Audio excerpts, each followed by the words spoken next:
So a warm welcome from me. And me? What?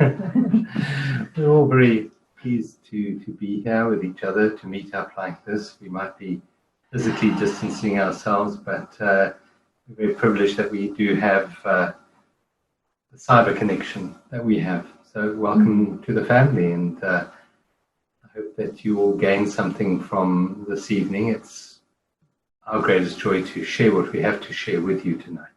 And it's really lovely to have you all with us. As we go along, if you want to, you can comment or type in messages for us, questions. We did ask that you bring some questions, so we've got quite a big group and probably won't be able to get to all questions, but if you just want to type them in as you go, and we can have a look at some of the questions and maybe get to them. It'd be lovely if you know how to do that. If you put your cursor on the bottom of your screen, it'll come up with a little chat. Click that. It should open a dialog box on your right-hand side of your screen, so you should chat through that. We'll take questions as we can, probably also towards the end.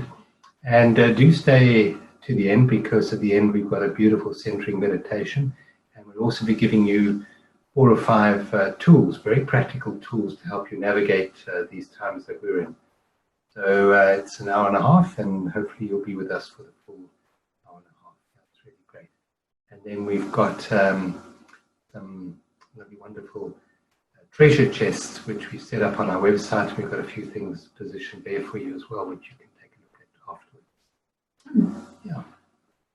So I think we're going to start this evening. In fact, the most important part of this evening is just centering ourselves in presence. So if you'd like to just settle back and possibly close your eyes if you can, hopefully you can all hear us okay. And we're going to center ourselves in reality. Now, I know for most of us, we've been caught up in our minds, in our stories, and social media, etc. And I think WhatsApp has never been so busy in all its life as last week, with hundreds of thousands of messages doing the rounds, and so many feeds and fake information and duplicate information doing the rounds, and that's fine, but let's put it all down for a moment. So if you can, maybe just disconnect from social media for the next hour and a half. If the world ends, we don't need to know about it anyway, so that's fine. And just settle fully into your body. Your body is such a wonderful gift, and maybe it's been a bit neglected the last few days with all the mental work that's been going on. You haven't been able to get out and go to gym or walk around or anything. So let's just honor our body with our awareness. We do that by shutting our eyes and feeling our feet on the floor, or wherever they are. Become aware of the sensation of sound, aware of the sensation of touch. Become aware of the sensation of breathing. Take a deep breath in, right down to your belly button. Right down to your belly button. And then release. Just let it go. Let it go. Take another deep breath in, right down to your belly button. And now push the air right down to your toes. Feel as if you're filling your legs with this air. And then a very long, relaxing out breath, and lower your shoulders and relax your neck muscles as you breathe. Take another deep breath in, right down to your belly button. Blow your tummy up like a big ball, down to your toes, and then release. Release the air with a long out breath, relaxing your shoulders as you do that. Take another very deep breath in, becoming aware of the temperature of the air as it enters your nostrils, right down to those toes, filling your whole body right up now to the head, and then a long out breath. Just let it all go. Let it all go. And gently allow life to breathe you. This incredible intelligence called life that lives within your body. Hand over the breathing to this breath. To life. Just feel the quietness in your body. If you can hear any sounds from your environment, just allow them to be there. Become aware of who listens. Now, yes, the ears pick up the sounds and they convert it to electrical signals. But there's an awareness within us that's aware of the sound. Become aware of your awareness.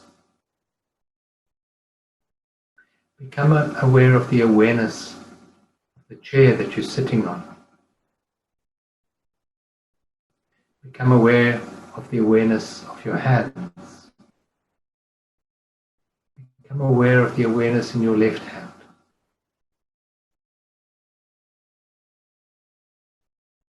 Become aware of the awareness in your right hand.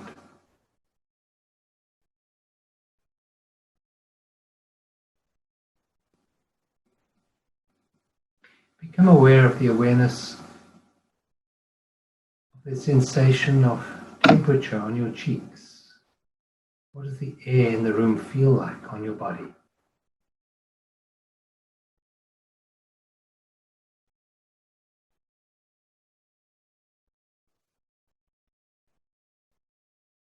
And gently rest your awareness now on the breath, not trying to control it. Just becoming aware of the gentle in-breath, the slight pause, and the out-breath. And with your eyes closed, say a quiet prayer of gratitude for this wonderful intelligence which we call life, that right now is living you, that's breathing you, that's able to feel all the sensations in your body, that's able to beat your heart, digest your food, transport the oxygen to every single one of your trillions of cells in your bodies. Say a quiet prayer to this intelligence which we call life, which we cannot understand, but we can directly experience in this moment.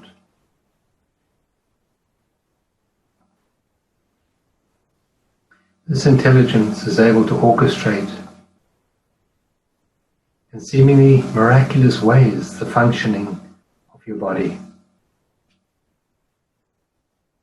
It's responsible for your immune system, for healing any cuts and grazes. And the only thing that blocks that intelligence from doing what it loves doing is our thinking mind, and in particular, the mind that gets caught up in fearful thoughts and anxious thoughts. The moment we become stressed, we block the body's ability to heal itself. We block the immune system. We cut down the blood supply to the visceral. We increase the blood supply to the muscles of the arms and legs, which is a very superfluous response, given that we can't run anywhere at the moment. So in this moment, just relax and feel the peace inside this moment. Feel the peace that's inside your body right now. And relax into that. You may want to settle down further into your body, back into the backrest of your chair, down into the present moment. Just aware of all the sensations that are coming to you now, the sound of my voice, any outside sounds, the sensations from your body.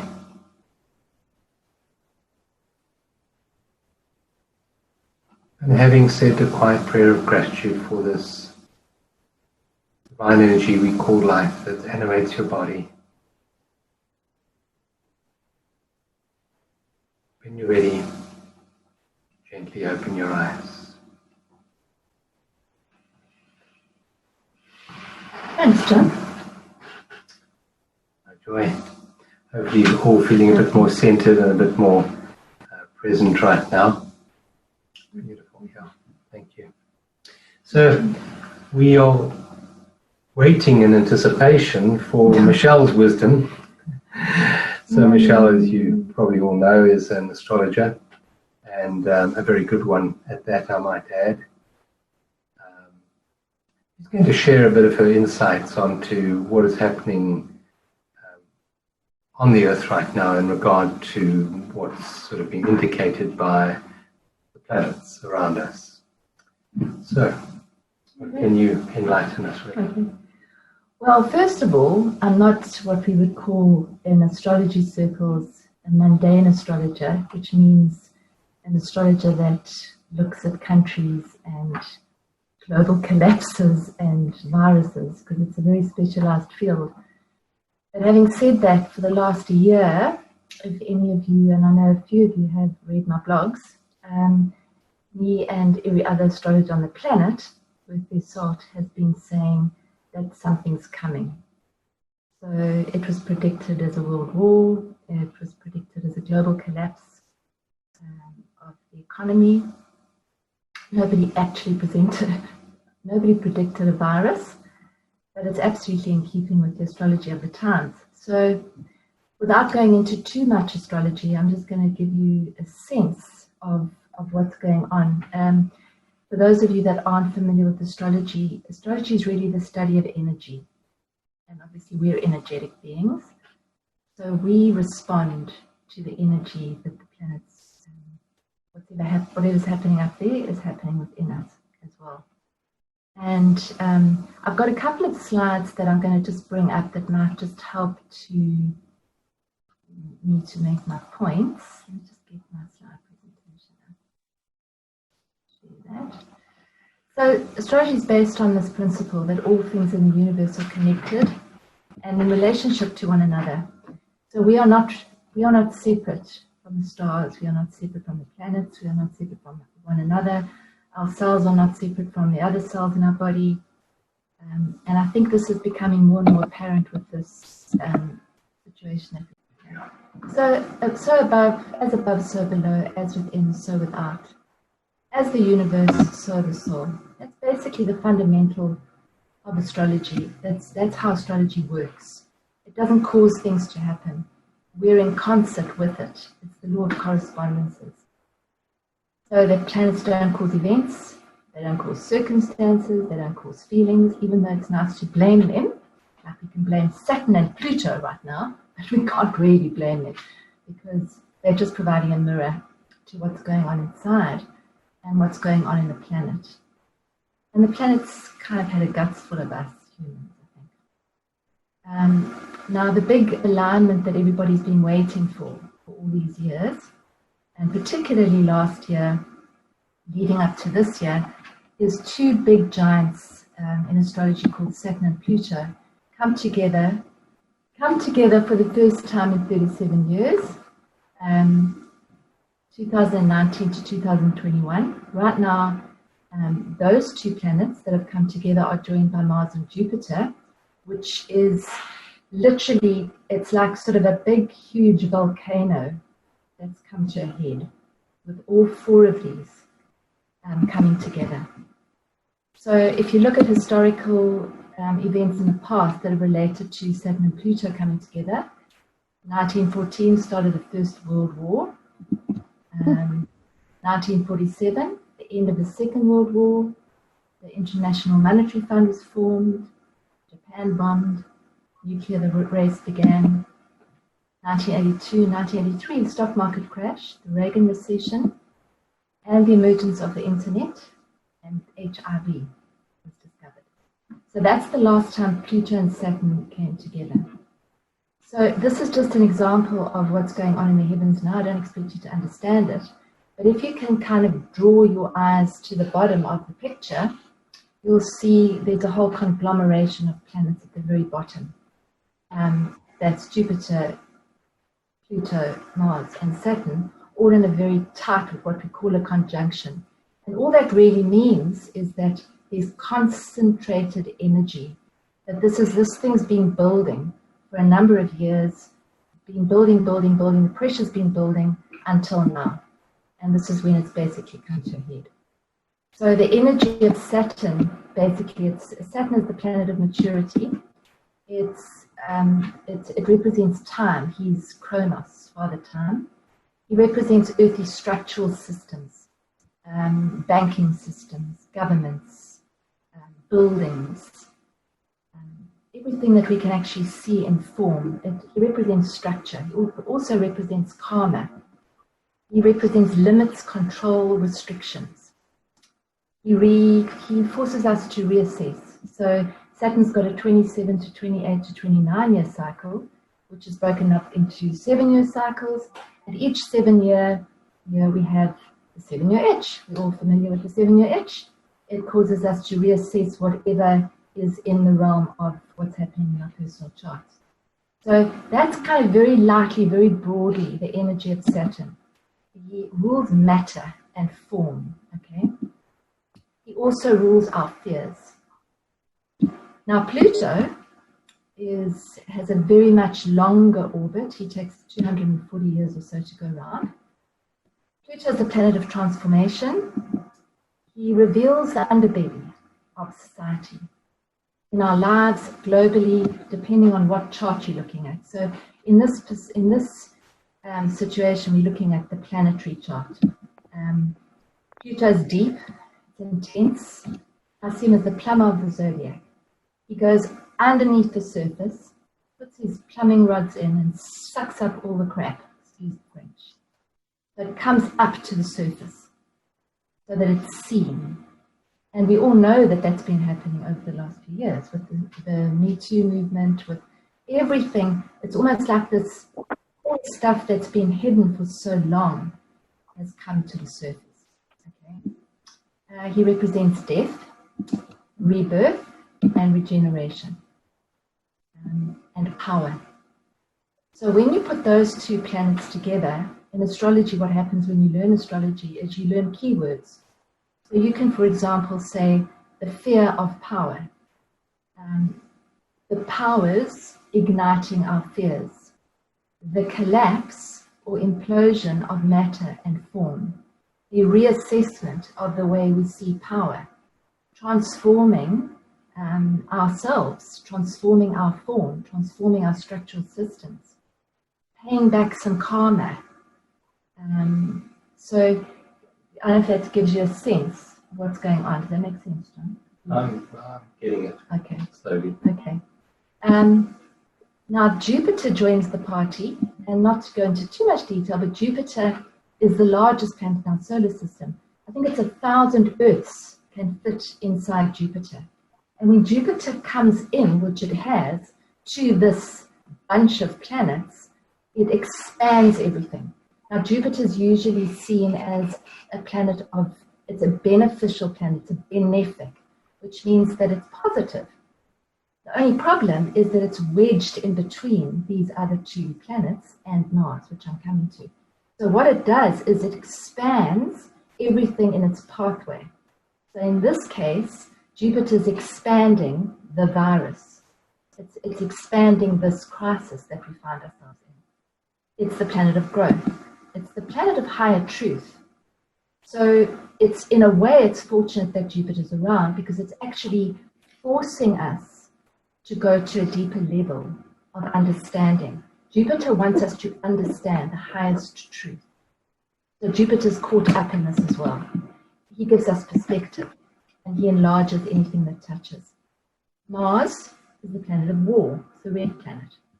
When did Mars enter? Right now, just a very short while ago. A few weeks ago? Yeah, a few weeks ago. Yeah, and it's been moving towards this conjunction. Yeah. So Mars is the planet of war, action, aggression, military might. It's a driving planet. It's a forceful planet. So how do I get out of this?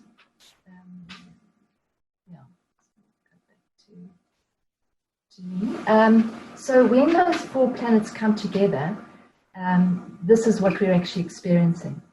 So we've seen it coming, and this is what we have now, we're faced with. And the way I see it on many different levels, I mean, we can look at all the conspiracy theories that I'm sure all of you have been looking at over the last few weeks. Or we can look at what we can actually do and how we can work with it. So one of the ways that I'm seeing this is that this forced isolation, this forced, we've basically been forced to stop everything, is that we can see ourselves as victims of that and act in anger or frustration, which is perfectly natural, or we can actually use it as an opportunity to grow and to go deeper into something that is more sustainable than the world of form. So John's going to talk a bit more about that, but one of the things I've been working on and writing about is that it's asking us to really ask where our taproot is. Where do we place our sense of security, our sense of power? What are our fears? Because our fears are coming to the surface. And often our lives are really busy and very occupied with all sorts of busyness and things that we have to do. And we don't have time to actually just slow down and listen inside, internally. And I think that's what's happening to us right now, is that we are forced to do that. So while we do that, we might find that fears come up because Saturn's sitting there, and feelings of not being empowered come up.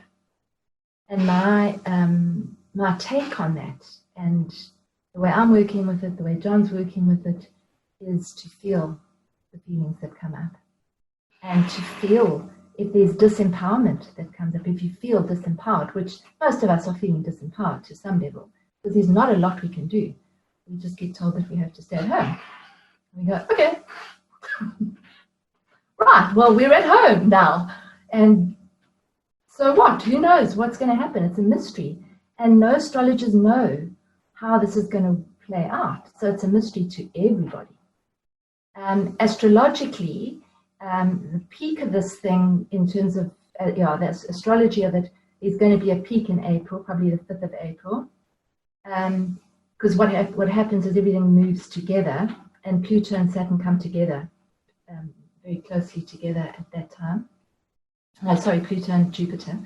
So it expands everything. And then what happens is that they go retrograde. And they move retrograde until kind of like the middle of September, October. So this thing, the virus, they might find an end to the virus, but I don't think personally that it's going to just be an immediate, hey, let's all go back to life the way it was. There's a fundamental shift that's happening on our planet. I don't think things are going to be the same as they were before. And I think that we're going to need as many tools as we have. And those of you who are watching this are ready for this. This is what you've been waiting for, actually. This is what you've been preparing for. So John and I are just here to help you through that, I guess, help ourselves through that as well. Astrologically, it looks like the effects of this are going to definitely be for the year. Doesn't mean the virus and we're going to be in lockdown for the year, please God, but we'll feel the effects for a lot of the year to come. And then, I'm nearly done. How are we going? Still on time? Okay. So what does it all represent? A tectonic global karmic event, massive social change. It could be seen as a collective dark night. And what is a dark night? A dark night is when nothing makes sense. And we go inside because the world out there doesn't make sense. And we have to find a different way of making sense of things. It represents a complete reboot. We could ask the questions, what needs to be reassessed in our lives? What needs to die so something else can be reborn? What do we base our sense of security and our power on? Because if we place it on the outside, external sense of security, well, we've seen what happens with that. When do we feel disempowered? What does it feel like to feel disempowered? Where do we feel empowered, and where is our taproot? Is our taproot in the realm of form, or is it in something deeper? So I see it as a time when we are embracing a new way of thinking, a new way of being, a new way of working with power. And that you all said in your talks last year. I did. So Michelle's quite good. I mean, that astrology's good, not me. Yeah, that slide presentation was pretty much complete as you gave it last year, wasn't it? Really? Yeah, most of last year. But none of us knew what was going to happen, so we were all supposing, well, it could be a global collapse, but what would possibly happen to bring the world to its knees? But I heard when I was fixing the door downstairs earlier, and you were listening to something, I heard one astrologer, a very well-known astrologer, say what they were all predicting was war, the Third World War. That's right. So they didn't predict a virus, they predicted a Third World War. Yeah. Now that says something about what we're going through at the moment, I believe, because although we have this veneer of a virus and everyone's focused on the virus, much, much deeper than that. And I would see it as a war, but not a war that you need to go out and fight. It's a war that you need to come in and dissolve that part of you which needs to be healed, which needs to be dissolved. So on a greater scheme of things, and I believe in as above, so below, and as below, so above, that we have, in fact, this war going on in the heavens and this war going on earth and in our own lives, in our own mind.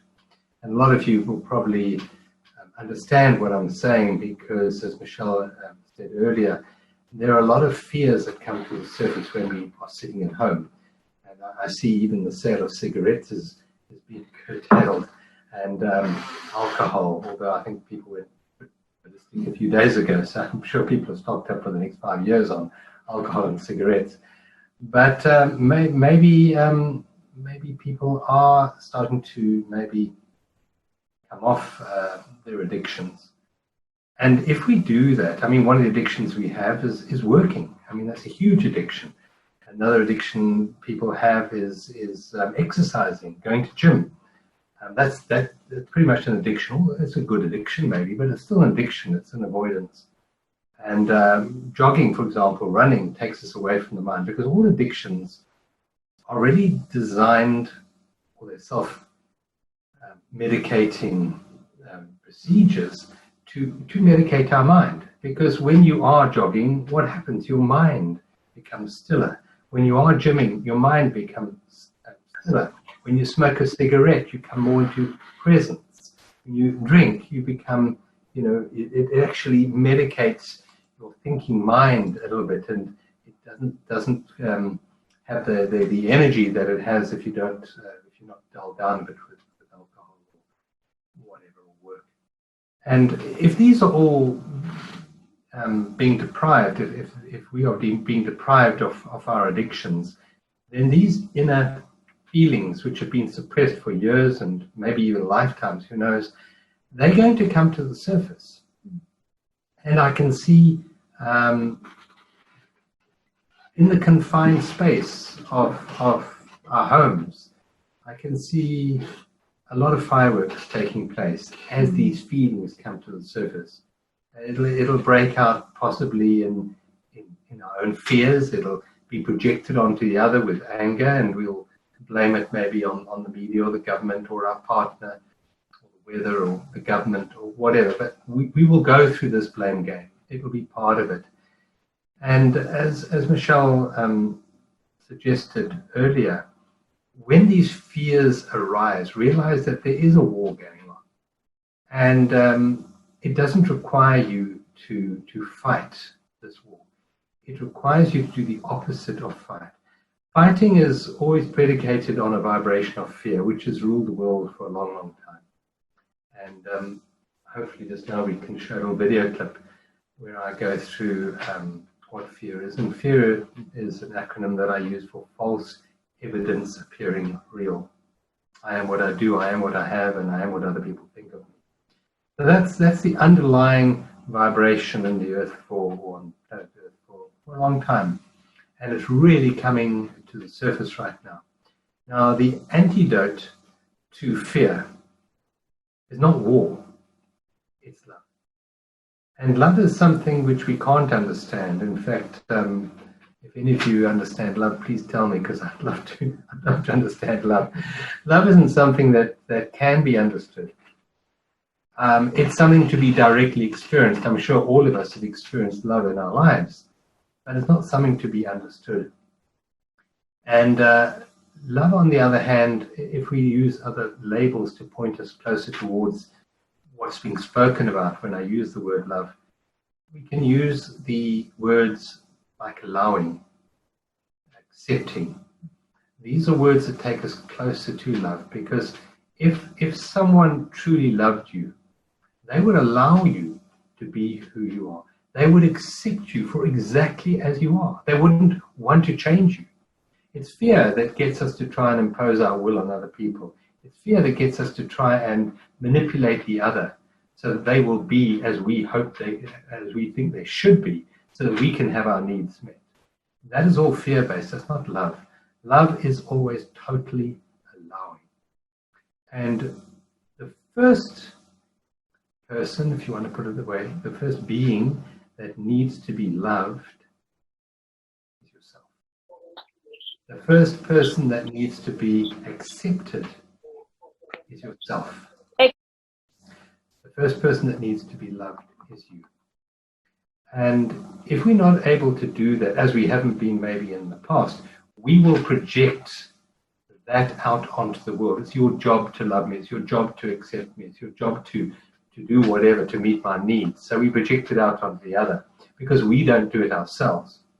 So I would suggest that this war that we're busy fighting right now, we need to go below the surface. The war is on the surface. It's on form. Form is on the surface. We need to go deep into the ocean, deep, deep into our true being. And at that level, we need to feel what needs to be felt. If there is fear there, feel it fully. Allow it to be there. Accept that it's there and allow it to be there. That acceptance and that love of that uncomfortable feeling, whether it's anxiety or regret, whatever it is, if you bring the light of allowing and accepting to that, that is the portal for love. And love will heal the fear. Love will heal the darkness. Love will win the war. If we resist it, if we push it away, if we try and understand it and try and protect ourselves with some form of mental aerobics, I can see that we're going to suffer a lot. And in fact, I would predict, here I am, I'm not an astrologer, but here I am predicting this. There is going to be a lot of suffering on Earth. And a lot of the suffering is going to be self-inflicted. It's going to be the mind creating havoc inside people's heads. And that is going to project out into the world around us. So we're very privileged, I think, most of you who are watching tonight's vlog, or whatever you want to call this Zoom meetup. We're very privileged because all of you, everyone that I know, and I'm sure everyone watching, you have actually dedicated a fair amount of your energy to the process of healing, to the process of awakening over probably quite a few years. And I think that, Michelle mentioned earlier about that taproot. I think a lot of you have been putting down a very deep taproot, not that's in the surface of Earth, not in that ever-changing and vulnerable and fearful and transitory place where a lot of people do find their taproots, or they do try and put it down. But most of us have been putting our taproots down into something much, much deeper, this inner world that we have, this deep inner sense of being that we have. And the more we do that, the more we open our heart and love flows through us. And as we become that portal for love to flow through us into our own awareness, we will dissolve those unconscious patterns in our mind of anxiety or fear or whatever is going on up there. But at the same time, as we dissolve the darkness within us, we dissolve the darkness in the whole.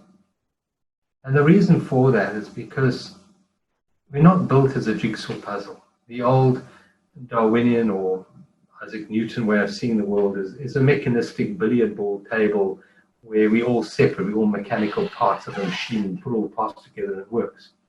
We understand through Max Planck and Bohr and Einstein that we live in a world of energy. And this energy is holographic in nature. It's a field of energy. And we know in a field, if you change one part of a field, you instantly change the whole field. If you change one part of a motor, you don't change the whole engine. But we're not made in a mechanistic way. We're made in an energetic way. And as such, as we change part of our energy, we change the entire field of energy. And all matter, all form, arises out of a field of energy. So as we heal inside ourselves our own fears, as we heal our own anger, and anger is always a fearful or fear-based response to the world around us. Depression is suppressed anger. So depression is a fear-based response to the anger, to the fear. And as we heal that within ourselves, so we heal the world not in time, we heal it instantaneously. And this is the war that we need to fight.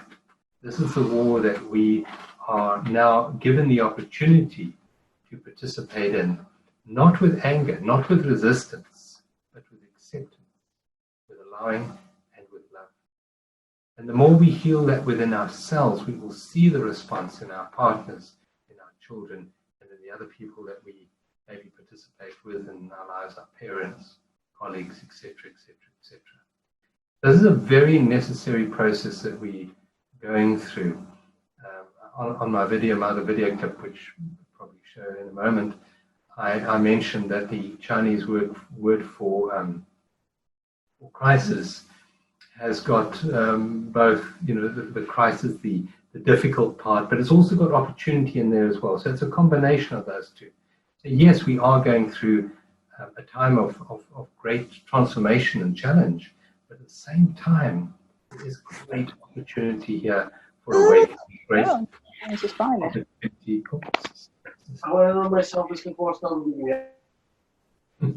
We had a microphone that wasn't muted there. So we have a great opportunity here to heal. And we can use this time if we use it consciously. A lot of you are on the abundance groups that I've set up. You're going deeper into abundance groups, or WhatsApp groups that I've got going. And that's the work that we're doing in that while we on the shutdown, these 21-day programs.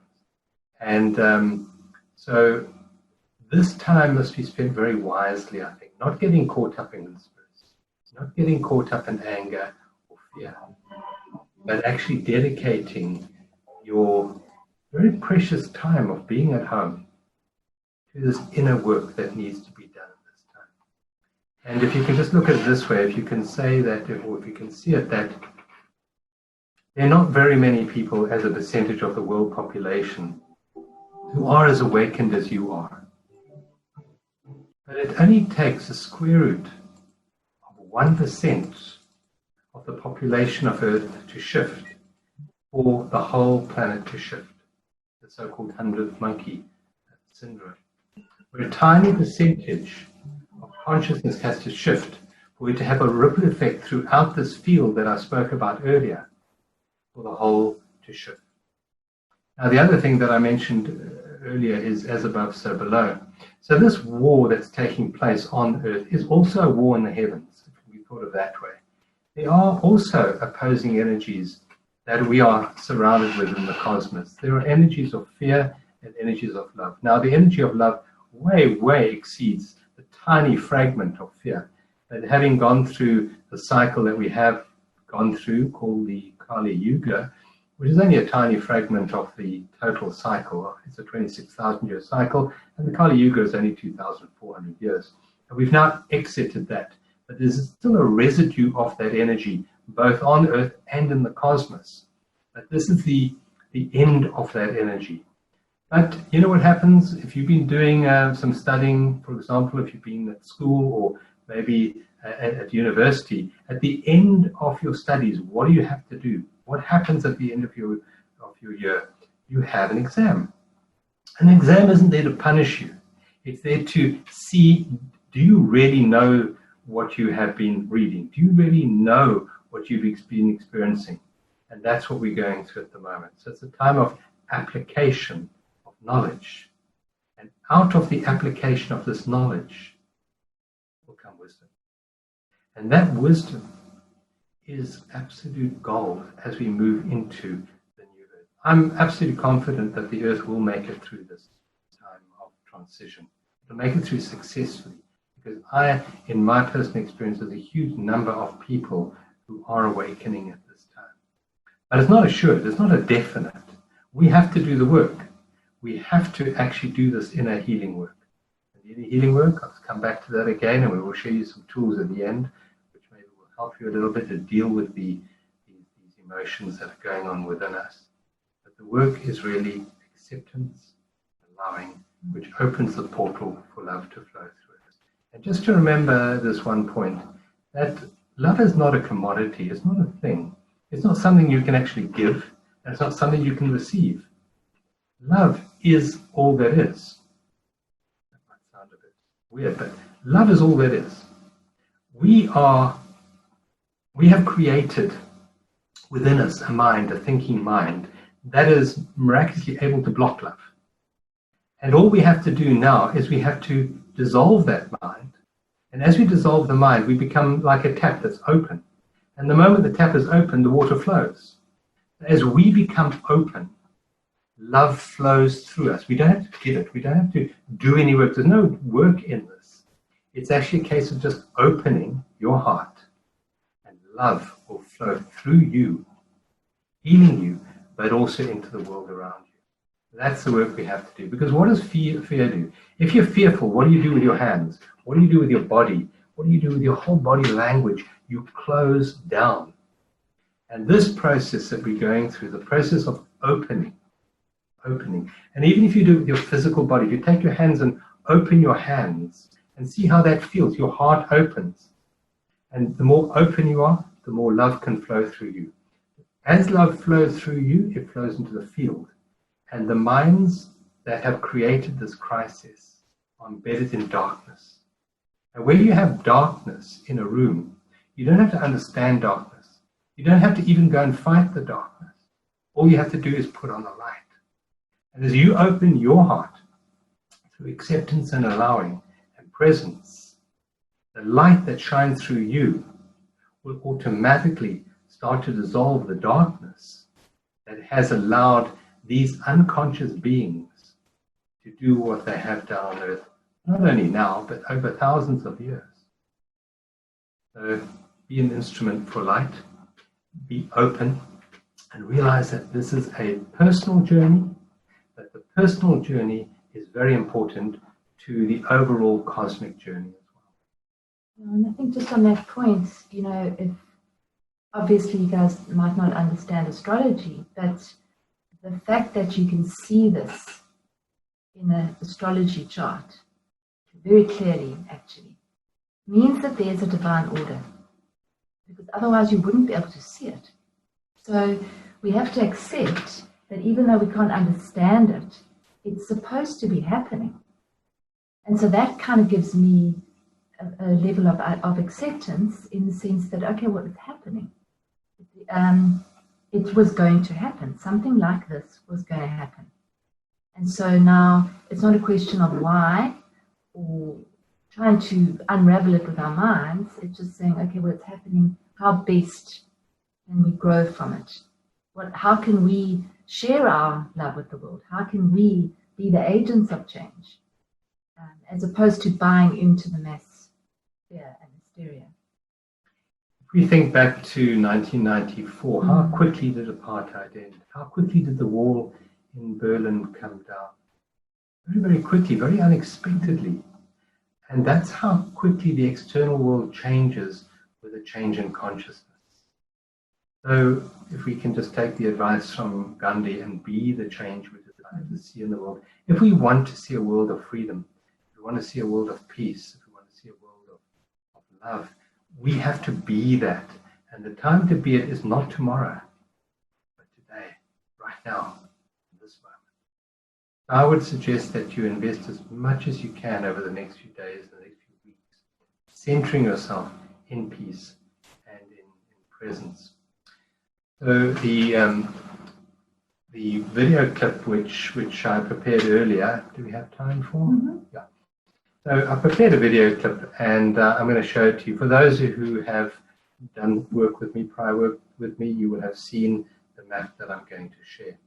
Now, all of us live our lives according to psychological maps, mental maps. And we can only see the world through those maps. We'll never see the world the way it is, because we can't do that, because the amount of information coming into us every moment is too overwhelming. So what we do is we build up psychological maps that filter out a mass of information, only let in that which is in alignment with our expectation and our beliefs. And these are maps of reality. And the one map of reality that is quite common for most human beings is the map of time, that we proceed from the moment of birth and we go along to the moment of death. And we're on that journey. We're very vulnerable on that journey. We so celebrate birth and we so fear death, which is, certain cultures, certain more enlightened cultures, they mourn birth and they celebrate death. But in the West, we got that totally wrong. I think I felt extremely sorry for my kids when they were born, and for my lovely granddaughter when she was born, because I knew what they were coming into. When someone dies, I celebrate that, because there's freedom there, and there's joy there. So, but that's the normal way of living life, where we actually celebrate birth and we fear death. And the fear of death is an underlying fear that hums in the background of most people. If you think of this, the fear of the virus, what is the actual fear about? Getting flu? No, that's not our fear. Our fear is losing someone we love or losing our own life. That's the fear. That's the fear that's lying there. But when you start to break through that map of seeing reality and start to see life very differently, the fear of death dissipates. It's false evidence appearing real. So the moment you see the truth, that falseness, that illusion dissipates and disappears. So I'm going to just show you a map of reality that I have, and it's based on a model called the Matrix. And the Matrix, I made a film about it a number of years ago now, and that film, people didn't really understand that the Matrix that they spoke about is the mind. And most people live in their minds. If you think of your fears and your anxieties, where are they? Has anything actually happened to you in the present moment that you weren't able to deal with adequately? The answer is no. Because whatever happens in the present moment, you can always deal with. Even this thing called death, you'll deal with. When it happens, you will deal with it successfully. I don't think anyone's died unsuccessfully. Everyone gets through that portal very easily, very smoothly, if you don't resist it, that is. So I would like to suggest that it's not the virus that's the problem. It's your thoughts about the virus that's the problem. It's not the collapse of the economy that's the problem. It's your thoughts about the collapse of the economy that's the problem. It's not being confined to your home for 3 weeks that's the problem. It's your thoughts about being confined to your home for 3 weeks. That is the problem. Because this present moment, what is more wonderful than sitting here as this group in community tonight together? I mean, this is a wonderful opportunity. And I actually would think and guarantee you that if we weren't going through this crisis, a lot of you wouldn't be here tonight. You'd be caught up in your story in your head. You'd be chasing your future. You'd be worried about your tomorrow more than your healing. So this is this opportunity to heal. So I'd like to just show you this clip. If it's about 10 minutes long, I think it is. And if you would just like to bear with it for a moment, and then we'll chat about it afterwards. If you have any questions, you can type them in the chat box. The world is going through a crisis at the moment. We have a pandemic, but we're also going through an individual crisis. And maybe this is a reset. Maybe it's a reset for us personally, individually, and collectively as a planet. We all live our lives according to a certain map of reality. And today I want to present a new map of reality. I know there are those who've been to my talks before and maybe had counseling with me would have seen this map before. But even if you have, see it anew today. So we have an individual, and that I've drawn on the board here. I'm a tremendous artist, so we have a stick figure here. But as the person stands or sits, and as you stand and sit here today, you have a timeline going through you. A timeline that starts at your birth and ends with a projected death. On your tombstone there's two dates, the date you're born and the date that you die. And there's this dash between the two. You know, most of us are on this timeline and we're busy racing to get to the future. That's the way most people live their lives. And coming out of your head on this side, we have a big bubble, a big thought bubble. And this thought bubble is all to do with your history. And it's based on the brain's ability to remember. It's based in time and mind. And it's a accumulation of all the events that have ever happened to you in your life. Winston Churchill's definition of history is one damn thing after another, and most of us can attest to that in our own lives. And then we have another bubble coming out of our head on this side, and that's a big bubble of future. And this is based on the brain's ability to anticipate. So we have memory and we have anticipation. And these two bubbles occupy our awareness almost all the time. 99.9% of the time we're in either one of these bubbles. Every single thought we think is based in either past or in future. These bubbles are made up of thoughts, and we get about 60,000 of them every day. And these thoughts are actually the bricks of the matrix. When they made the film about the matrix, most people didn't understand, but what they were talking about was the matrix of mind. This is time, mind, matrix. And it's ruled by something called false evidence appearing real.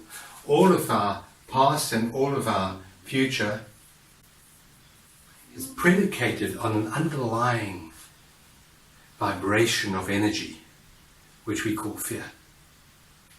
And that fear really does create so much anxiety, so much regret, so much guilt, so much anger even, and we're able to be controlled while we're in the matrix because of fear.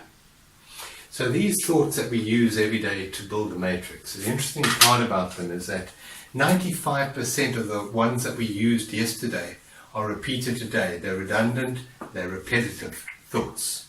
We carry on perpetuating the same thoughts day after day, month after month, year after year. Why? Because we love a stability of identity, and we love a stability of projected into the future. The mind wants predictability, but unfortunately life is always changing.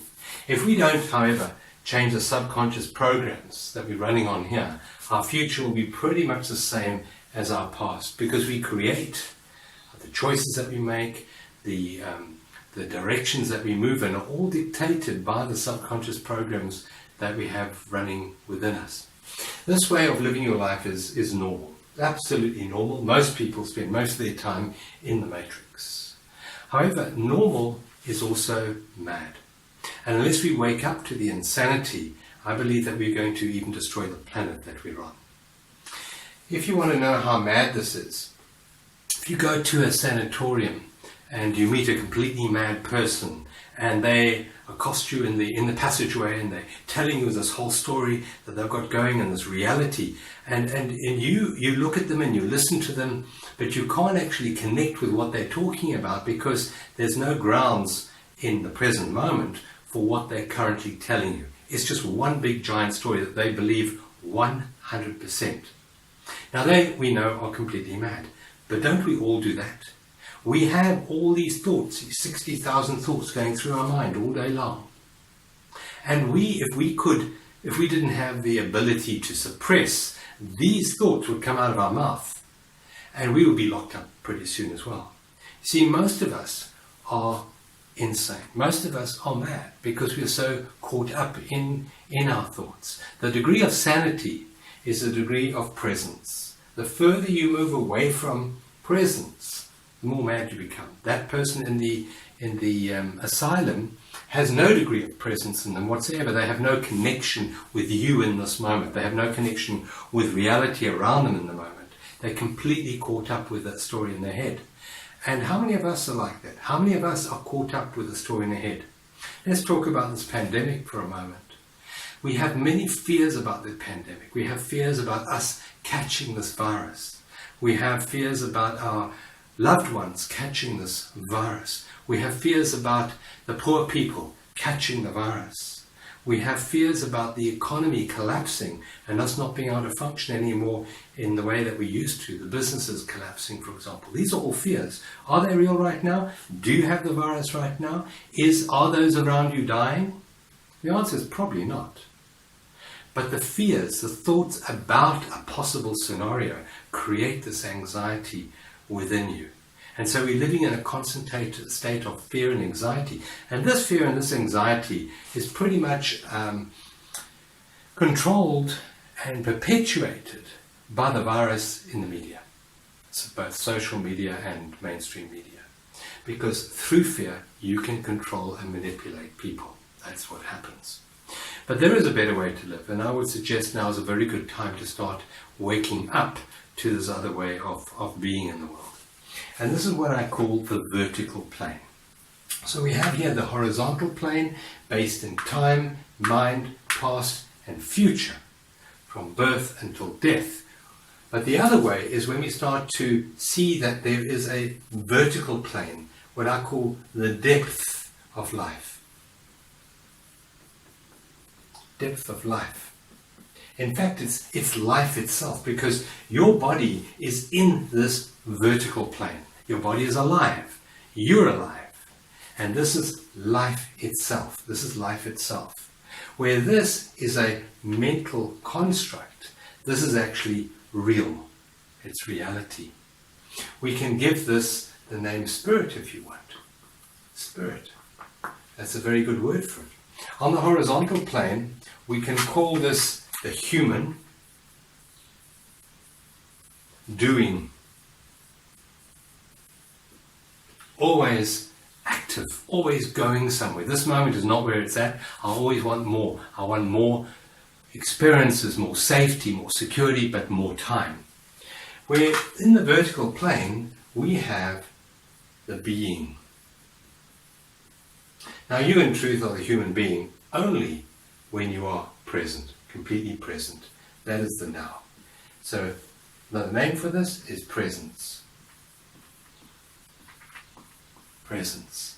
This is presence, this is thought. This is the matrix of mind-constructed reality, but this is actuality. You can see the difference. And this one is ruled by fear. And what's the opposite of fear? Well, love. And where is love? But in your heart. And in this diagram, where is your heart? Well, there it is, in your body. Heart. So this is the dimension of love. And the name, another name we give to this is the I am. Just pure, the I am. When we have the I am John, for example, in my case, or I am sick and tired, or I am scared, we have that as a projection of the matrix. So we have the I am, and then we have the name John. Now John is a function of past and future. If you say I am scared, it's in the matrix. If you say I'm sick and tired, it's in the matrix. Even if you say I am a sufferer of XYZ, it's in the matrix. The I am, though, is pure. The I am never changes. I can change my name, John. I can go to the deeds office, change my name. But I can never change the I am. That's my permanent name. Now, the reason we suffer in the world is because we have made our creation more important than God's creation. Spirit is reality. This is the illusion created by the mind, and the mind is manipulated and controlled right from very young. Social conditioning, educational conditioning, religious conditioning, and now we have media conditioning, political conditioning, which is giving us a certain reality that we buy into, and we then lose the power that we have. This is your true creative power. The name I am is the name of the Creator. That's your name too. And as we wake up to the power that we have within us to create, this world ceases to have dominance over us. And I'd suggest that this is a very good time now to wake up to what is real rather than what isn't. So what I would urge you to do is to start to make what is more important to you than what isn't. And what is the breath of life, the sensations you have in your body, the fact that you can hear right now, the fact that you can love and care right now. That's real. The thoughts you have in your head, they may be based on thoughts of anxiety, anger, regret, guilt. These are all the worry. These are all part of the matrix. But love is reality. Love is in this moment. My definition of love is your sense of oneness in your awareness. In other words, your sense of connection to life in this moment. That is love. Fear, false evidence appearing real. Yes, it appears very real. But is it? No. What is real is the vertical plane. So we have a choice to make. A choice individually and collectively as a species. Do we want to continue to worship the matrix ruled by fear? Or are we willing to come back home to who we really are, which is love? A teacher from 2,000 years ago told us a parable about a man building his house on sand, and when the storms came, the house was washed away. And he said there was another man who built his house on the rock, and when the storms came, his house stood secure. This is the rock that he was urging us to build our house on. Not as some people say, the rock of your religion, because your religion is in the matrix. It didn't exist at the time of Jesus. But the rock that he was speaking about is the rock of all of this. And the name we can give it is the rock of isness. The rock of presence. If you stand firm with your taproot buried in the rock of presence, the storms will come and the storms will go, but you will stand secure. I hope you found this helpful maybe, and if you did, I would urge you to make the choice to choose the vertical plane rather than continue running on the horizontal plane. Thank you for watching. So we are the only species that have the ability to make what isn't more real to us than what is. You don't see birds, you don't see dogs, you don't see elephants. You don't see any other creature living in a matrix of their own creation, except humans. So we have this incredible capacity of memory, which helps us learn and grow. And we have this incredible capacity for anticipation, which really helps us carve out a road for us, knowing where it's going. But it's not designed for us to live in that matrix. So we have this matrix made up every day of about 60,000 thoughts. I counted them one day when I was bored. 60,000 bricks in the matrix. Each one of those thoughts solidifies the past and solidifies a future for us in this moment. And we live as if these bubbles, these thought bubbles of past and future, are more real than reality. If a person is insane, think if you meet a completely mad person, they will tell you stories that are not based on any sense of reality in this moment. They will maybe have discussions with people that aren't even there.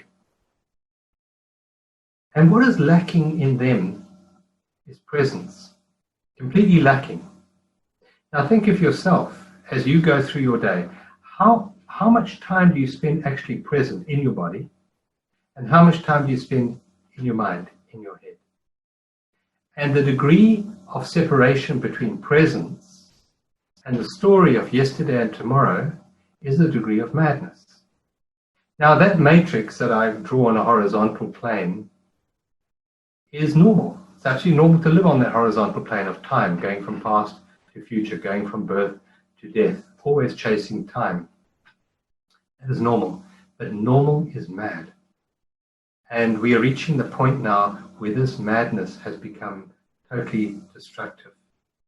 The powers that rule the earth, the very wealthy people who are part of that system, they have used their mind to manipulate and control time.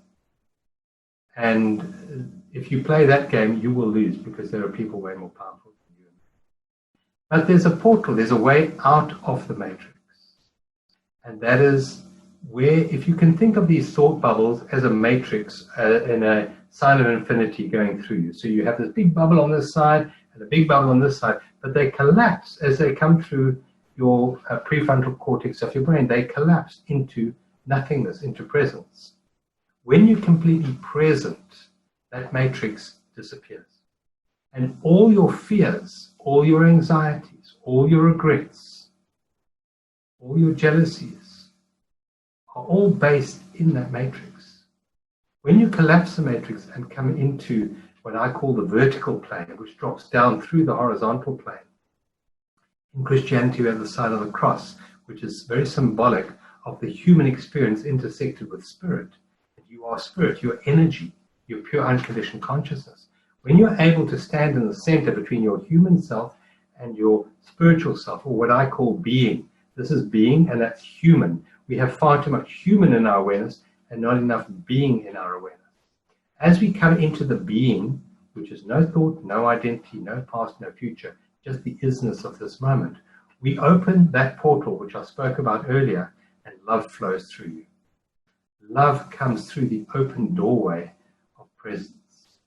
Now, I mentioned a couple of times about the forces that are controlling Earth and controlling this virus conspiracy, and leading to the economic collapse of Earth and the imposition of who knows what in the future. They are fear-based.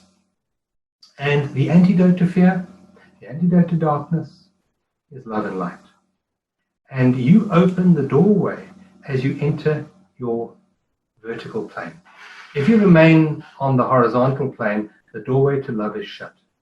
Think about this. When you fall in love, hopefully you've all fallen in love sometime or other. When you fall in love, where is time? How much importance do you attach to what your mother said to you when you were 5 or 6, when you fall in love? How concerned are you about next month or next year when you fall in love? When you fall in love, you're sitting at that dinner table, there's a candle there, and your whole attention is on the other person. You're looking in their eyes. And there's no anticipation, there's no judgment.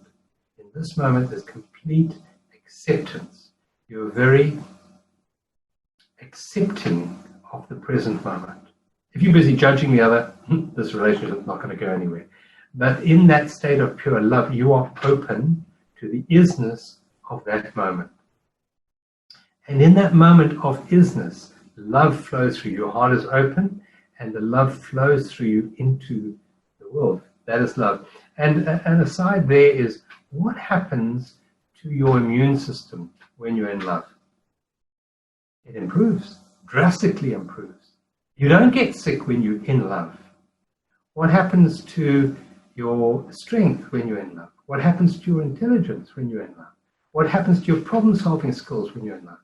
What happens to your creative endeavors when you're in love? They all vastly improve. And I would suggest that these are the tools, these are the attributes that we need in the world right now. We need more creativity, for example, one example, to get us through this process. We're not going to, the old patterns are not going to serve us. What happened in the past is not going to get us through this. Strategizing is not going to get us through this. We need to be open to this intuitive, creative intelligence that beats our heart, that actually digests our food. This creative intelligence is linked to all of creation. The whole cosmos is this intuitive creation. Albert Einstein said that we have a servant of the rational mind. He said we have within us, though, this intuitive intelligence. He said, unfortunately, the modern world we've created, we honor the servant, and we have forgotten the sacred essence of presence of intuitive intelligence. And I believe that this crisis that we're going through is so overwhelming for the logical mind that we have to rely upon this intuitive intelligence that lies deep within us. And this intuitive intelligence, I call it life, is not personalized in you. The life that you have is the same life in anyone around you. It's the same life. It's not a different life. It's not a different life that animates a bird. The form is different, but life isn't. The same life inside you animates the entire cosmos. The word cosmos means order. The same order that's in you is in the whole cosmos. As you quieten your mind, as you dissolve your attachment to your identity from yesterday, and you relinquish this continual looking to the future for your fulfillment, and you drop into the present moment, like we did at the beginning of this call, as you dropped into that, something miraculous happens. Your immune system goes up, your intelligence improves, your creative problem solving improves. You become an instrument of peace in the world. So there's one law in the universe is that whatever you invest your awareness in grows. Whatever you invest your awareness in grows. In the past, we've invested our awareness in our past and in our future, in the matrix. And what I'm suggesting tonight, and in fact what I'm urging you to do, is start to invest your awareness in something deeper than your story. And that is in the vertical plane, in the depth of life. The depth of life contains such valuable experiences as love, as joy, as peace, as bliss.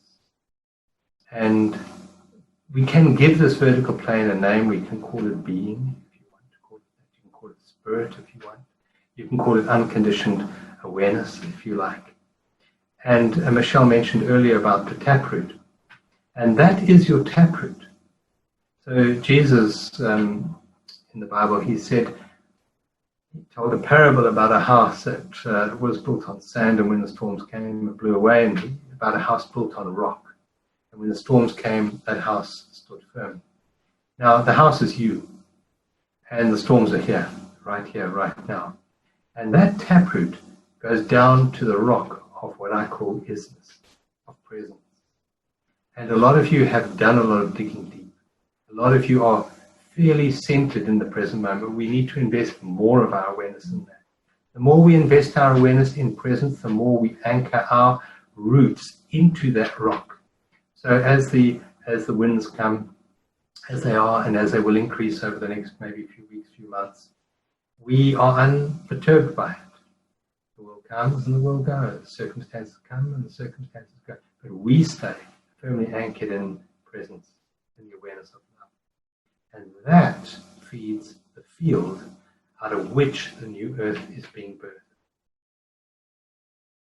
And think about the birthing process. I've witnessed a few births, and it's not a pretty picture.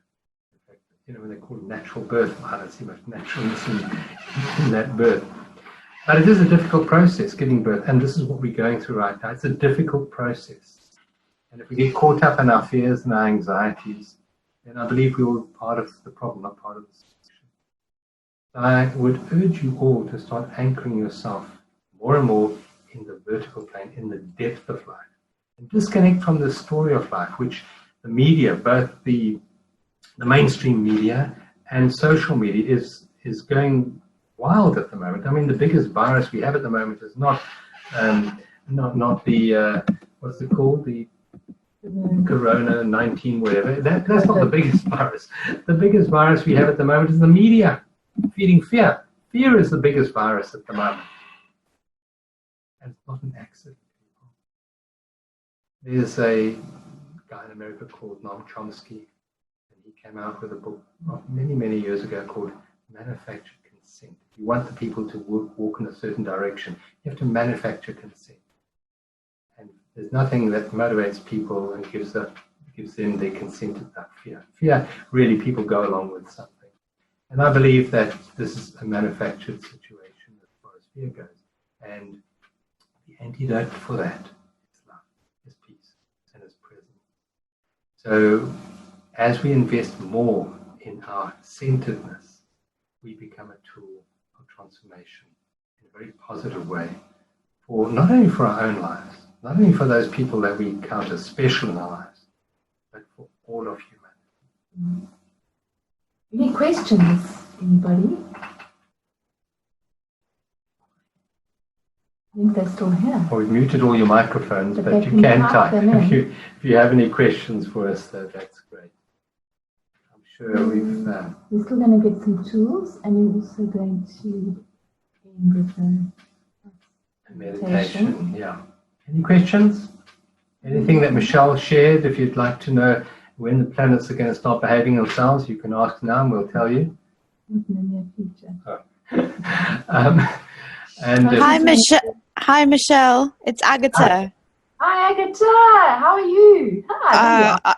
I'm really good. I feel a bit disappointed because our time changed in the UK, and I hadn't changed my clock that I was looking at. That's why I arrived late. So no problem. We're recording it, Agatha. So we'll put it out there. We'll put the link. We'll give you the link to that. Yeah. Wonderful. And I would like to know that question of when the planets are going to start behaving themselves, and like just the next couple of weeks, because I had a session with you just a week ago, which was very insightful and kind of comforting. So it would feel good to know, the next couple of weeks, what we have to look forward to, I'm going to say. Well, this planetary alignment that's happening, Agatha, hasn't completely happened yet. It's still in the process of happening. So the planets, the two planets that are now moving towards each other are Pluto and Jupiter, which you'll see when you watch the recording. And they only come to a full conjunction or connection on the 5th of April. So people are seeing that as like the peak of this thing. So I don't think anything's going to be vastly reducing before then. And possibly after that it might reduce, but then the planets start to go retrograde. So we're only really seeing the planets move apart, sort of like close to October, November. So I think not necessarily the virus, because none of us know, to be honest. Nobody knows. But in terms of the economic ramifications of it, and the stress that people find themselves in the hospitals and whatever is going to be happening, that's going to continue for a while. I don't think it's going away very quickly. That's the consensus. Let's hope we're all wrong, and let's hope it does, and let's hope it all disappears and cleans up. But I don't know if that's feasible or possible. So if I can just jump in there and say that this is at the very crux of this complete transformation. When we have a paradigm shift, it means that you have to completely look outside the old world. Now, the old world is very much based on future. It's very much based on looking for our security in time. And what I'm speaking about here is actually stepping out of time, stepping out of the matrix. So whether this situation goes on for another few weeks, which is very doubtful, or another few years, which is more than likely, in fact, maybe even for the rest of your lifetime, we don't know. No one knows. Is irrelevant to what I'm putting forward or what we're putting forward here tonight. Because what is really important about your life is not what happens to you. It's how you experience what happens to you. It's the internal experience of what happens on the outside. That's what really is important. And in the past, we've looked to external circumstance to dictate our internal experience. And that's made us prisoner. It's made us prisoner of the world of circumstance. And what I'm suggesting, particularly in the matrix model, is that there is a doorway to freedom right now, not in 2 weeks' time or in 2 years' time, but right now there's a doorway to complete freedom. And I have stepped through that doorway. I live my life very much now completely without worry, which sometimes drives Michelle mad. But it's impossible to worry when you're in when you have your feet firmly anchored in this world of, in the rock of presence, of isness. So don't wait for the plans to change. Yes, and I'm really grateful to Michelle, and she does enlighten us as to what's happened to the planet. So, and the gift from that, for me, is what she said earlier, is this is not an accident. It's not just a random happenstance on Earth. This is orchestrated by the divine cosmos. And it's orchestrated not to punish us, but to give us an opportunity to let go of the world. The world is so stressful at the moment. And, you know, when you're in a comfortable dream, it's quite good to stay in that dream. But when the dream turns into a nightmare, there's great incentive to want to wake up or say, is there a better way? And that's the gift we've been given right now. So yes, from an astrological point of view, from what I understand, we're going to go through a lot of upheaval, uncomfortableness over the next 8, 9, 10 months, possibly. Maybe even longer, but definitely for that period of time. So we've got, you know, don't worry if you don't want to give up now, if you don't want to step into this place of peace that I'm speaking about now, don't worry, you'll have, you know, another 8, 9 months of suffering ahead of you. So there's no rush there. You've been given plenty of time now by the universe to wake up from your uncomfortable dream. You can wake up now and step into presence and peace and love. Or you can wait a little bit and suffer a bit and wait another 4 or 5 weeks or 4 or 5 months until you do that. But ultimately, I believe that we are destined for this vertical transformation.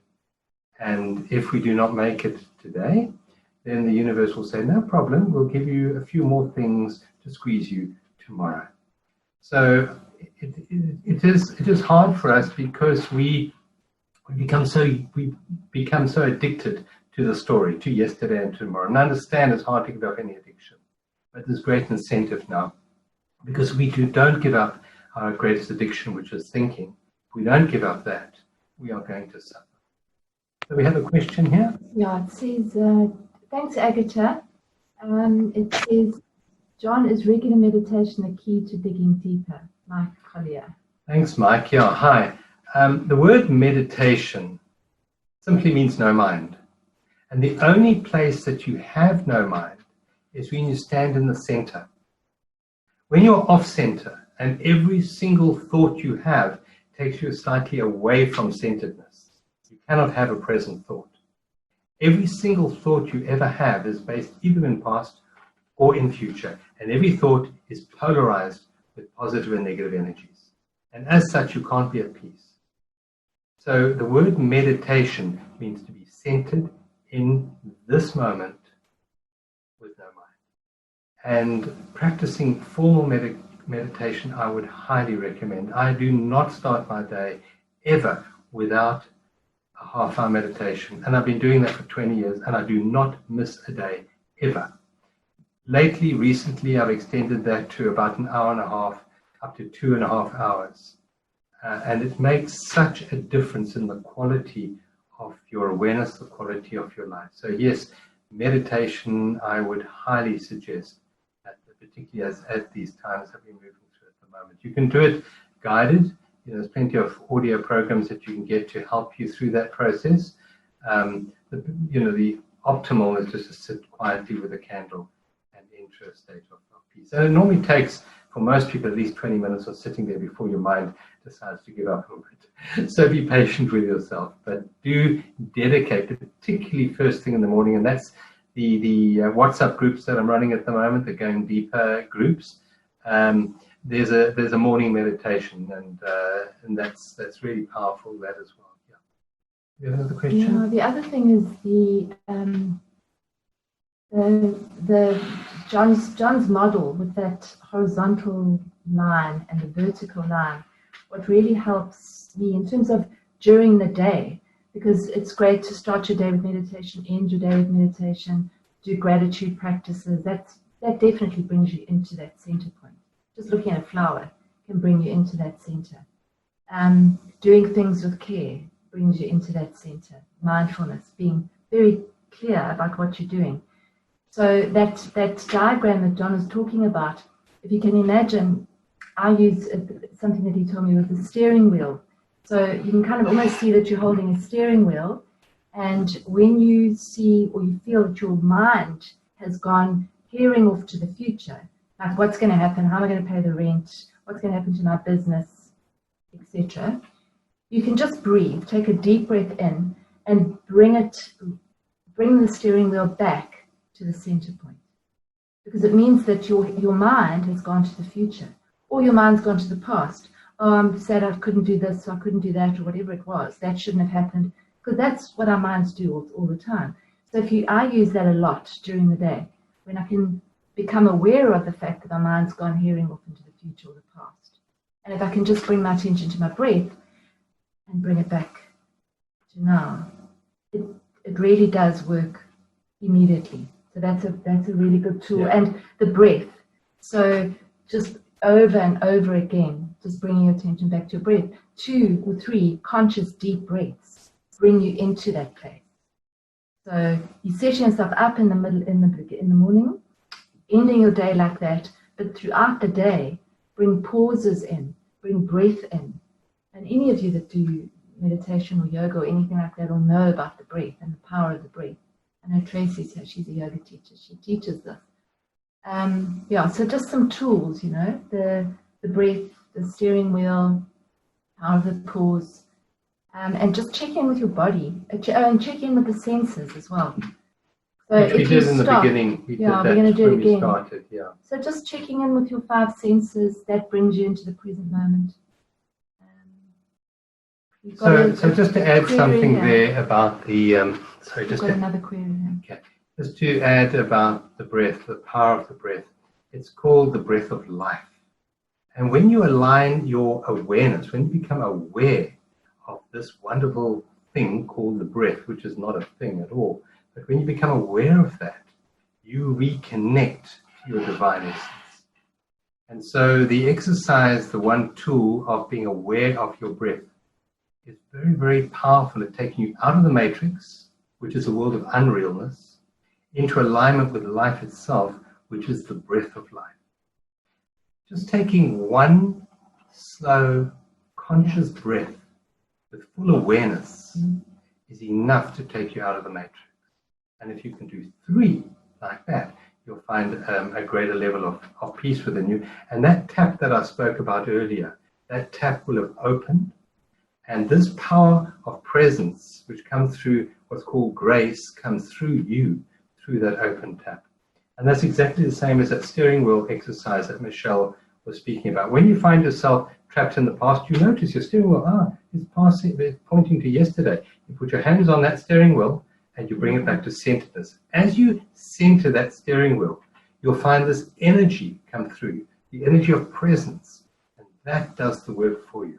Or if you find yourself concerned about tomorrow or next month, you find your steering wheel pointing to the right, you put your hands on that steering wheel, noticing where it's pointing into the future, put your hands on that steering wheel, tilt it back. So physically just imagine that you've got a steering wheel, see where it's pointing, put your hands on that steering wheel and tilt it back to centeredness.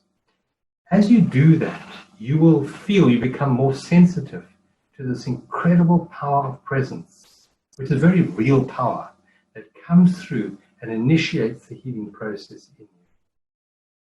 So I get to just ask, can I ask for practice when I feel completely stuck down in fear and insecurity? It's difficult to get out. I'm just going to unmute you, Agatha. Does that help?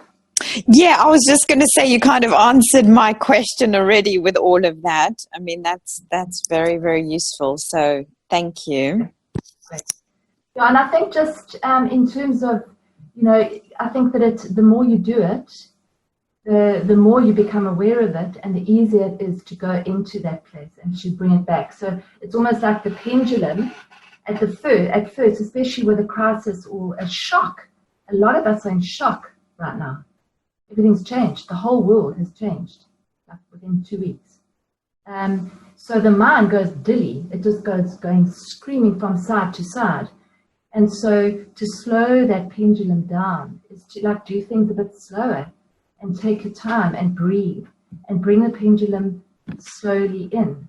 So the more you do it, the more it actually becomes easier because you become more aware of it.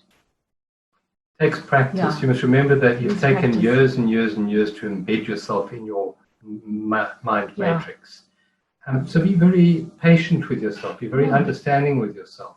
It's going to take quite a bit of focus to withdraw your mind from this addictive nature of thinking.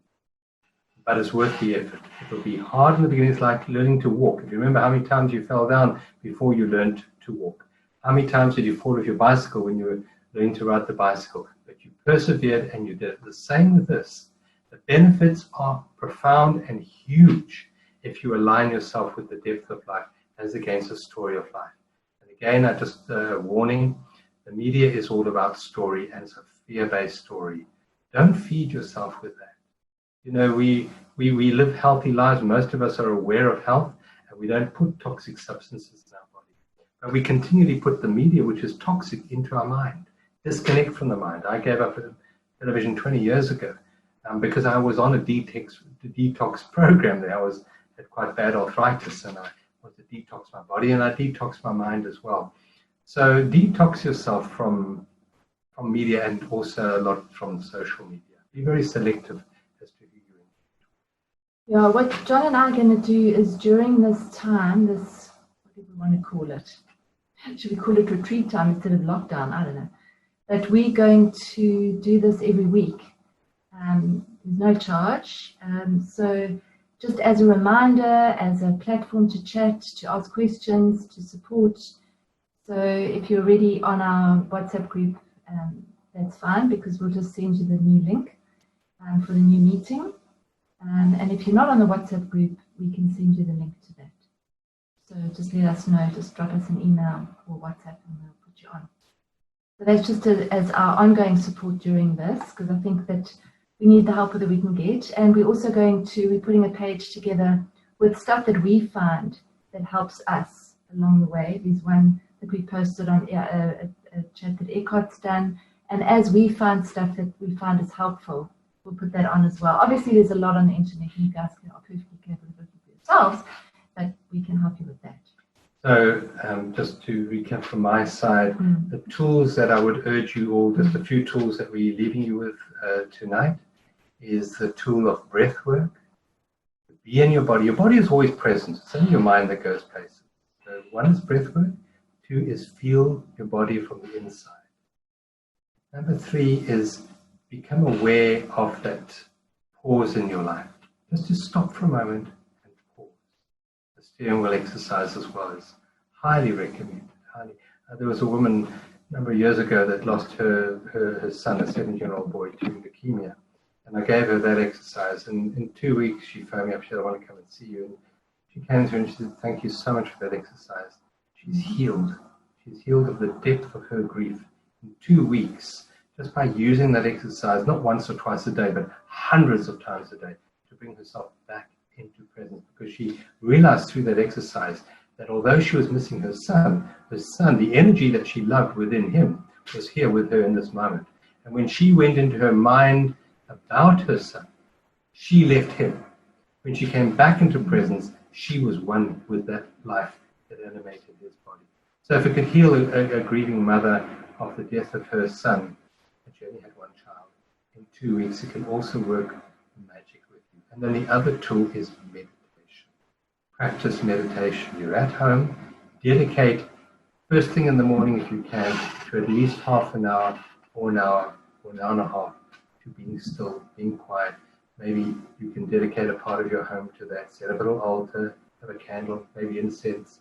And also you can do your spiritual reading there. Dedicate yourself to whatever your book is, the Bible, the Quran, the Torah, or my Bible is Eckhart Tolle, Power of Now, or New Earth, or Michael Singer's Untethered Soul, whatever. There's beautiful books out there, and dedicate a fair portion of this lockdown to being present with your spiritual work. It's healing not only yourself, but humanity as a whole. Yeah, and journaling is also a really good tool for a lot of people to actually quiet the mind, because it gets rid of it. So I do that in the morning. I journal all my anxious thoughts and get them out of my head. And that really helps. I know Trevor said that the sound's bad and you only got please can you mention the 3 tools? Trevor, we are recording this, so we can send you a link to the recording. But it was breath, it was connecting with your body, it was connecting with the 5 senses, and the steering wheel exercise, the pause. And just a little question about, or a little something on the meditation. For those of you who don't meditate, so many people, when I say meditate, they say, well, I can't meditate, my mind's too busy. It's okay that your mind's busy. Let it be busy then. Just notice it. That's all meditation is just noticing that the mind is busy. And going, I'm thinking. Bring it back. So you bring it back to the breath, you can bring it back to a mantra, you can bring it back to watching a candle. It's just consciously, continuously, over and over, bringing it back with compassion. Because a lot of people give up meditation because they think they can't meditate, because they can't be quiet and they can't quiet their mind. It's not about that. It's about just being aware that your mind's gone off and then bring it back. And the more you do that, it's a bit more like the pendulum, as John said. You eventually start to actually quieten the mind, and it's easier to go there. On that point is never fight your mind, never fight your ego, don't fight the world, love them. And I gave you earlier on, the key to that is allow and accept. If you allow your thoughts to be there, they're not a problem anymore. They're really not a problem. They're only a problem when they control you or when you resist them. If you allow your thoughts to be there, they're no longer the problem. That is meditation, because the very part of you that's allowing is the no mind. So just allow and accept your mind to be busy, and be amazed at how much more peaceful you become. Yeah, I'm going to expand on this in the next few weeks, and also just between now and next week. I see quite a few of you are going to join us. Just practice and see what comes up for you and what questions you have to ask and what works, what doesn't work. Maybe you come up with new tools that you can share with the group. This is a community thing. So that'll be good. I think that I'm going to just end with a short meditation. We're running a little bit over time. Hopefully that's all right. If you can stick around for another few minutes with us, please. And just one reminder, on our website, journeysofawakening.com, there's a treasure chest. And in there, we're going to put a copy of this video. There's also the video that I did earlier on the Matrix. And there's one that I would really urge you all to watch. And that is Eckhart Tolle talking about this time that we're going through. It was recorded a week ago. And it really is quite profound. If you're feeling stressed, if you're feeling anxious, I think it's about 18 minutes long. Take the time and watch that over and over again. You'll find immense healing in just watching that man who's completely 100% anchored in presence. Yeah. So hopefully you can stay for the closing meditation, which Michelle is going to lead us through. So just taking a deep breath in, close your eyes, and a releasing breath out. And the next breath, take a deep belly breath in. You might even put your hands on your belly. Let your belly blow out. And you bring the breath all the way up. Big, deep belly breath. And on the out breath, just sigh it all out. Just sigh out. One of the things you can do to relax you is to breathe out for longer than you breathe in. So the next breath, breathe in for 3 and breathe out for 6.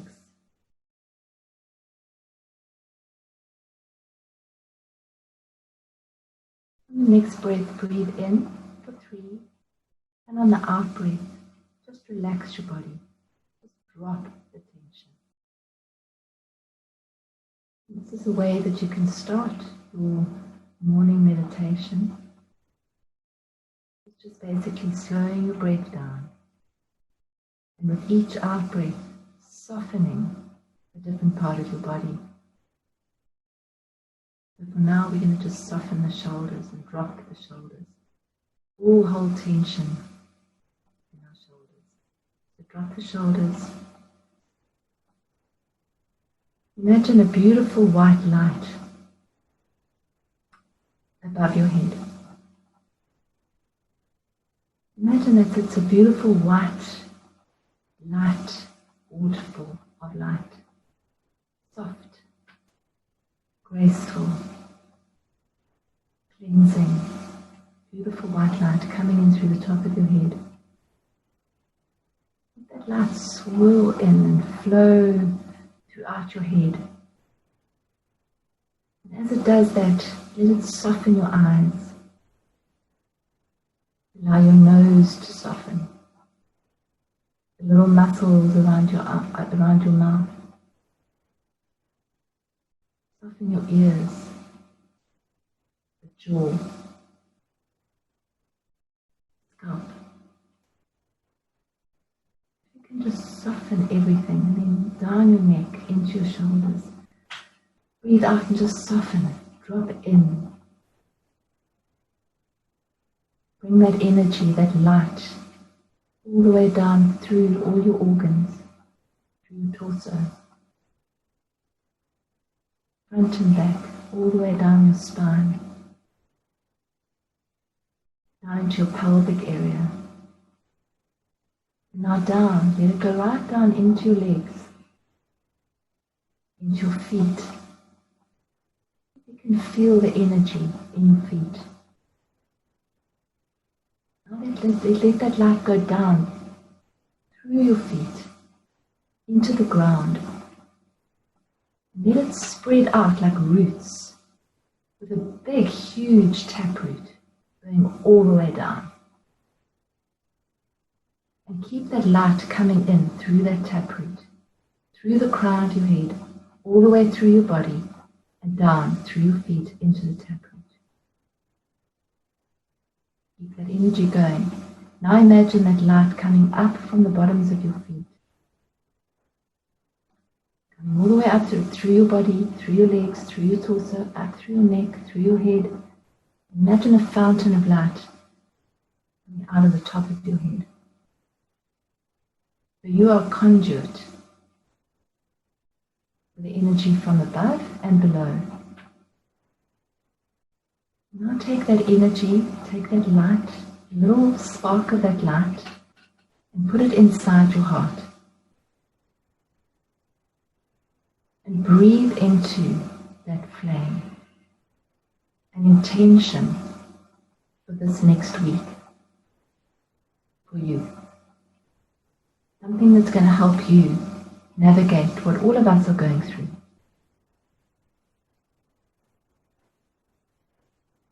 Once you have that intention, it could be to find time to be present every day.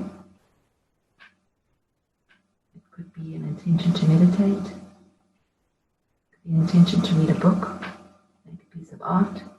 Whatever that is, something that's going to center you and bring you into presence over and over. Breathe that intention into that little flame inside your heart. Imagine that flame getting brighter and more vibrant.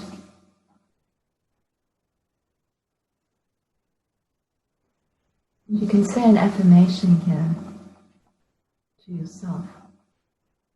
I am filled with light. I am filled with love. I am light. I am love. Let that light in your heart grow and expand and radiate out.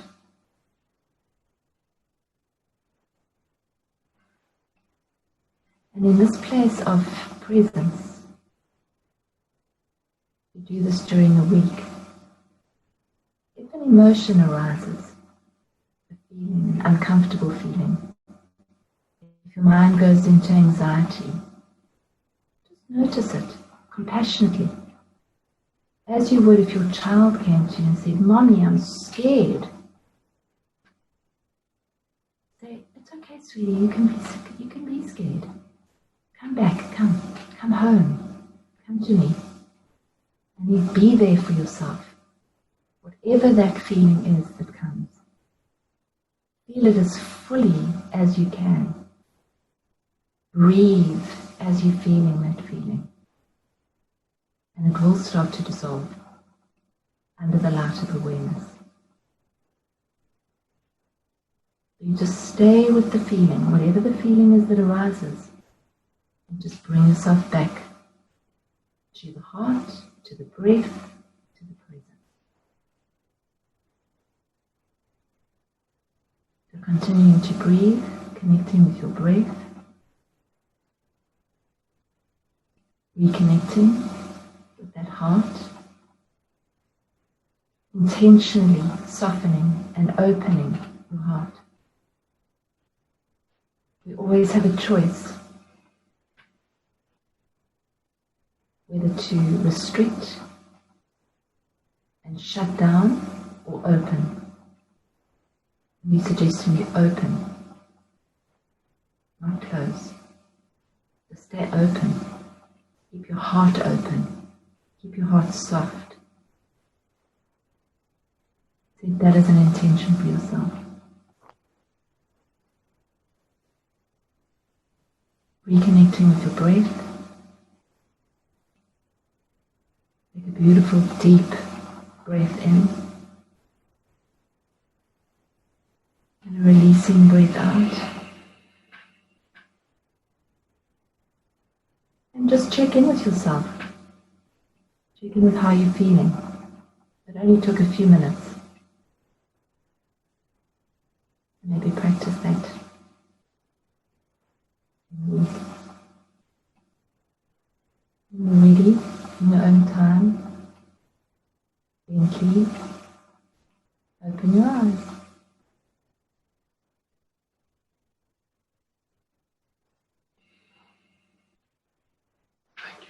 Thank you. Okay. Thank you, everyone. Thanks for joining us. Take a little bit of this piece into your week with you, and we look forward to seeing you next Sunday evening at the same time. Thank you. And we will also post that thing that John did on the treasure chest as well, that we didn't get to show you. Thanks for coming, everyone. Okay. God bless. Keep tight. Keep safe. Bye-bye.